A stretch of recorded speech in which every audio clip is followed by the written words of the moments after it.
Hello everybody, welcome back to a brand new video. Now in the last episode we reviewed Ratchet and Clank Tools of Destruction. However, today we will be reviewing Ratchet and Clank. Ratchet and Clank?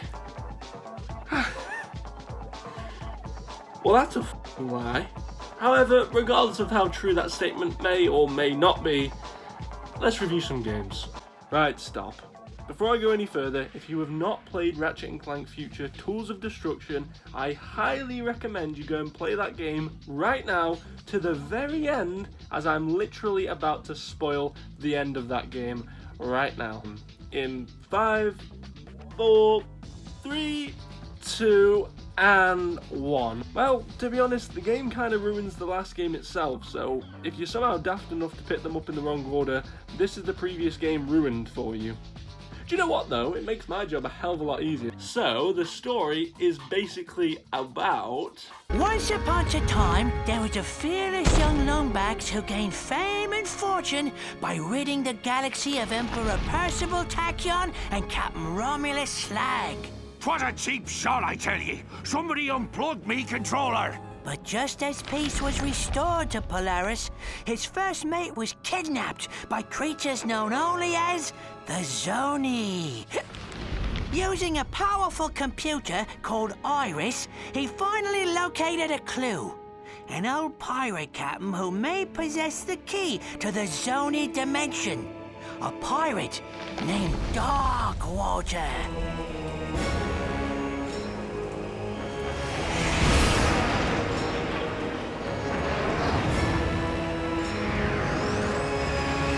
Thanks, mate.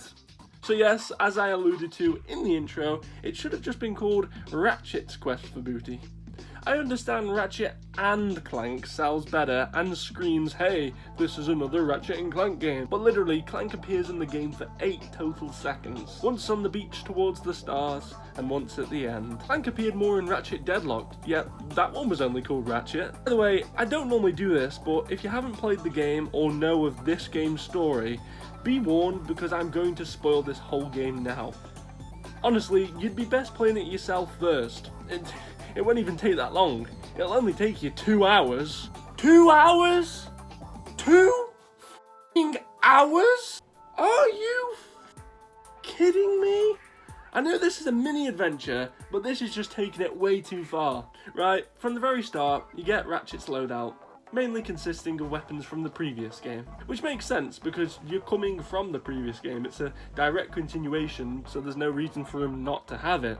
Strangely though, all weapons start at level 3? Okay, again, I kinda get this. I mean, people just level these weapons up in the previous game.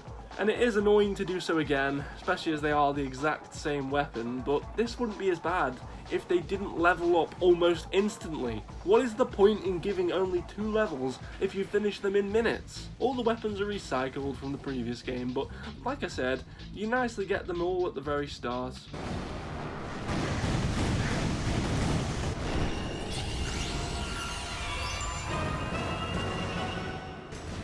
Or that is at least until you're flung into the island and have nothing but a wrench for 45 minutes out of this 2-hour game. That's not all either. Once you finally get the weapons back, there's not even a vendor to resupply ammo. You literally have to rely on lucky ammo crates. Let's move on to the world design. Well, I mean, there's 4 different areas. The starting ships, the beautiful island / hub base. I really like this area. An area which you and Kira from Jak 1 go to. Murdergra's an unregulated planet. And then the bloody ships from the start again. You really can tell it's just a mini cash grab adventure. I absolutely hate playing Ratchet without Clank on his back. So as you can imagine, I was pissed when he got taken by the Zoni. Well, don't make a Ratchet and Clank game if you won't let us use him as well. I just don't get it. Why make a Ratchet and Clank game if you won't let us use Clank?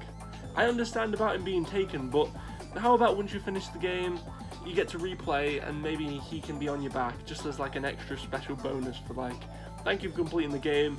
Here you get to re-experience the game, now with Clank on your back. He doesn't actually get saved, but here's an extra. No, none of that. And no Omega weapons either. There's not even a replay in challenge mode option either. That's been in every single game. Sorry, I've gone mainly negative on this, but let's talk about a positive. The humour is very strong in this game, and I'm a big fan of it. The smuggler is back. Well, I mean, it's a future game, so you should have expected the smuggler. He's really funny in this one, and he's actually where you'll get most of your weapons from, including the alpha cannon, which is already maxed to level 5? And you can't get it off him until the final level, literally the boss fight, which he still charges bolts for. Okay, what about gameplay? Well, for the most part, it was just okay.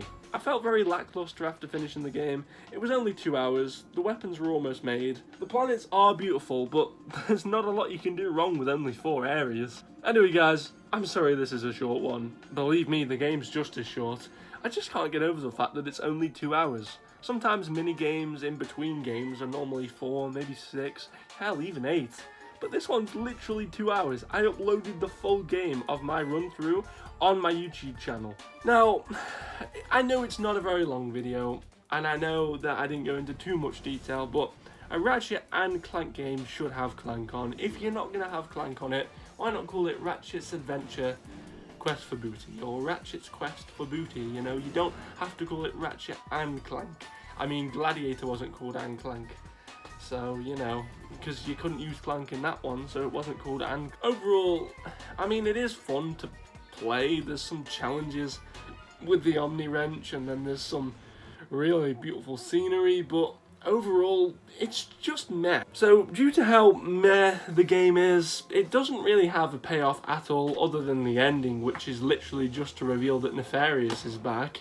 Sorry, but I did say I was spoiling the whole game here. It's cool and interesting to see Nefarious is back. I'm a lover of Nefarious because, as you know, I love Ratchet and Clank 3, but I don't feel this whole game needed this. Maybe even the next game, which is Crack in Time, could have had this at the start, but even then it would feel a little bit shoehorned. Anyway guys, that's been my review today. I think it's time to score the game, because I normally do a scoring of the game. So, Ratchet and Clank, A Quest for Booty on the PlayStation 3, I'm giving this game a 5 out of 10. It's average. It's a fun game to play, though there's no replayability factor. Like I say, you spend 45 minutes with only a wrench. It's just weird. Guys, if you're going through all the Ratchet and Clank games, honestly, this one's skippable. It's fun and it adds to story, especially the ending, but to be honest, I just go type in the cutscenes, or if you really wanted to see the whole game, I've got the video, I uploaded it all. All of my gameplay, everything that I did, including deaths, but there wasn't that many. I've just got the whole gameplay, so if you want to see what the game's like, maybe skip through that video. If you want to just see the cutscenes, type in Quest for Booty cutscenes. There's really no need to play this game. Unfortunately, I do have to say that there is no need to play this game. But that has been it today. I hope you have enjoyed. I'm really sorry it's taken so long to come out, because I said that it would be out within a couple of days, because I knew the game was short. I didn't know it was 2 full hours, but I knew the game was short. But work has been really busy, and I'm literally in nearly every single day now. I get 2 days off in between, but they're random, so it's not like I've got 2 days off back to back where I can just like smash the videos. But I'm not complaining, by the way, guys. I need money just as much as everyone else does, but I'm trying my hardest. So, ladies and gentlemen, there might be a little bit of a delay in between this video and the next one. However, the next review, the next game review, is going to be Ratchet and Clank, A Crack in Time. I'm excited for this one. I remember playing it briefly as a kid. I think I didn't get to the part where you get Clank back. I was annoyed by that. There's a lot of things I like and a lot of things I dislike about this game. But I'm going to go in, forgetting everything that I know, and just take it for face value and see what I think of the game. So, ladies and gentlemen, if you did enjoy, please drop a like. Subscribe for more content. Next game review is going to be Ratchet and Clank, A Crack in Time. There might be some more videos in between, but like I say, I'm really busy with work, so we'll have to see. I'm going to try my hardest. I'm going to edit this right now today, on the day I've uploaded. On the day this is uploaded, if you're watching it live, I will have edited it on that exact same day, and then I'm instantly going to start Crack in Time, sorry. So yeah, really busy. I'm at work tomorrow, so I'm going to smash as much of this game as I can. I did hope you enjoyed. Please drop a like, and I'll see you in the next one. Bye for now, guys.